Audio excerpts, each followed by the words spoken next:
What happens when the most talented players get their prime time wasted? We're talking about players who had a fire in them to be one of the best on the court, but somehow couldn't get there at the right time, probably because of their own decisions, or if not that, then their teams did not provide the space for winning. For instance, Kobe dropped 81 points in one game, and still his team got knocked out early, wasting his prime. These weren't just great players, they were icons stuck in losing situations or self-destruction. Can greatness survive when everything around it fails? Hit the like and subscribe button for updates, and let's dive into it. Bill Willoughby had the physical tools and promise of a future NBA star. Drafted straight out of high school in 1975, he was only 18 years and 156 days old. Still one of the youngest players to ever step onto an NBA court. At 6 feet 8 inches, Willoughby's leaping ability and wingspan allowed him to pull off stunning plays, like the time he cleanly blocked Kareem Abdul-Jabbar's skyhook, a feat few dared to dream. But those flashes never solidified into consistency. He bounced between 6 teams in just 8 years, averaging 6.0 points and 3.9 rebounds per game. By 1984, he was out of the league. His story, once filled with sky-high potential, has since taken a darker turn. Run-ins with the law, drug possession, and assault charges. Willoughby's prime never truly arrived. It was wasted on poor guidance, lost money, and untapped potential. Next, we see one more player ruined by basketball. Dante West wasn't a stat sheet stuffer, 9.7 points and 3.6 assists per game, but he was gritty, tough, and played key roles next to LeBron in Cleveland. A fearless defender and combo guard, he brought more than numbers. But off the court, West was fighting battles far bigger than basketball. Diagnosed with bipolar disorder and haunted by depression since his teens, his personal life unraveled fast. In 2009, he was arrested with 3 loaded guns. By 2012, his NBA career was done. What followed were viral meltdowns, homelessness, and repeated arrests. Mark Cuban tried to help, rehab centers tried to, but nothing stuck. West had the skill to play into his 30s. Instead, his prime vanished into a storm of mental illness and instability.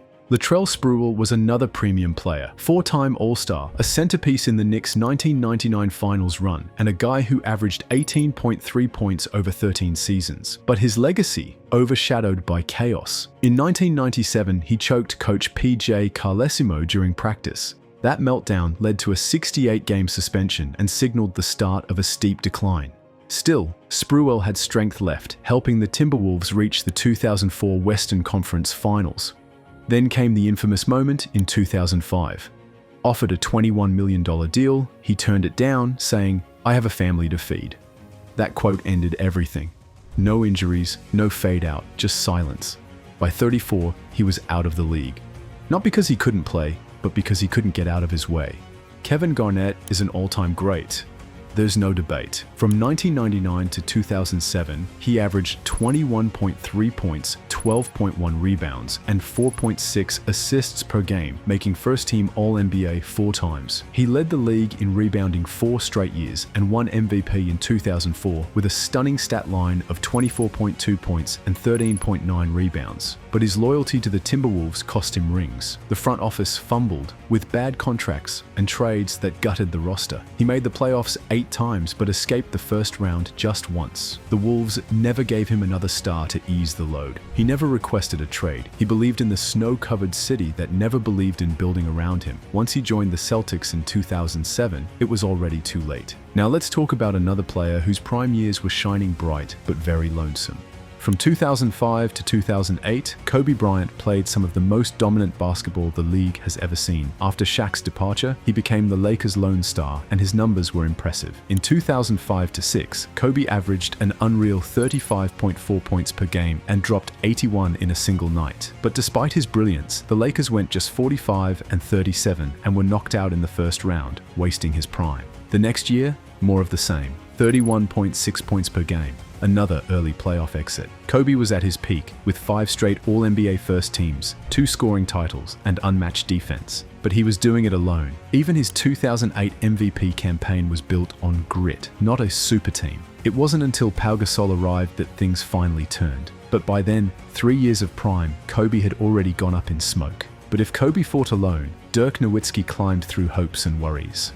Dirk Nowitzki was a 7-foot sniper. From 2000 to 2011, he averaged 24.5 points and 8.9 rebounds. In 2007, he won MVP after leading the Mavs to a 67-win season, only to get bounced in the first round by the 8th-seeded Warriors. It was the lowest point in a career full of postseason frustration. In 2006, Dirk dropped 50 in the West Finals and took Dallas to the finals, but blew a 2-0 lead to the Heat. The story told itself. Weak, not strong. But the numbers said otherwise. 26.4 points and 11.3 rebounds per game in the playoffs during his prime. He just didn't have the co-stars. It wasn't until 2011, age 32, that he finally got over the hump. One title, one finals MVP. But for a decade, his prime was a lonely road paved with near misses and unfair criticism. And Allen Iverson's prime was pure electric, but it came with a cost. Allen Iverson wasn't built for dominance, but he dominated anyway. Listed at 6 feet but 5'11", he led the league in scoring 4 times and took home the MVP in 2001, while dragging the Sixers to the finals. That year, he put up 31.1 points and 2.5 steals per game. In the finals, he dropped 48 on the Lakers in Game 1 and gave us the iconic Tyronn Lue step-over. But beyond that miracle run, Iverson's Sixers couldn't get back.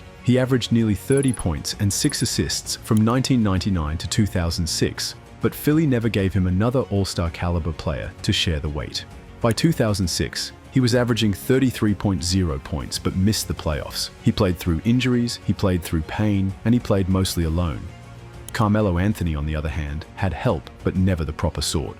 Carmelo Anthony was a walking bucket. From Denver to New York, he made scoring look effortless. In 2006-07, he put up 28.9 points, but the Nuggets couldn't break through the West's elite. In 2009, he pushed Denver to the Western Conference Finals, but Kobe and the Lakers were just too much. When he got to New York in 2011, he led the league in scoring in 2013 with 28.7 points per game and took the Knicks to 54 wins, their best season in years. But again, no real second star. Amari Stoudemire was injured, Tyson Chandler was limited, the Knicks collapsed in the second round. Melo made 10 All-Star teams and 3 All-NBA second-team nods but never saw the finals. His talent was real, so were the missed opportunities. So, we just explained how some of the NBA's biggest stars had their prime years wasted by bad teams, front office blunders, off-court issues, or just plain bad luck. Kobe went nuclear with no backup. Iverson carried a franchise on pure will. Garnett stayed loyal to a sinking ship. Melo scored at will, but never had the squad. And then there were players like Dante West and Bill Willoughby, whose stories turned tragic beyond the game. Greatness alone wasn't enough. Which player do you think lost the most during their prime? And who in today's NBA is heading down that same road? Comment below, and don't forget to like, share, and subscribe for more updates.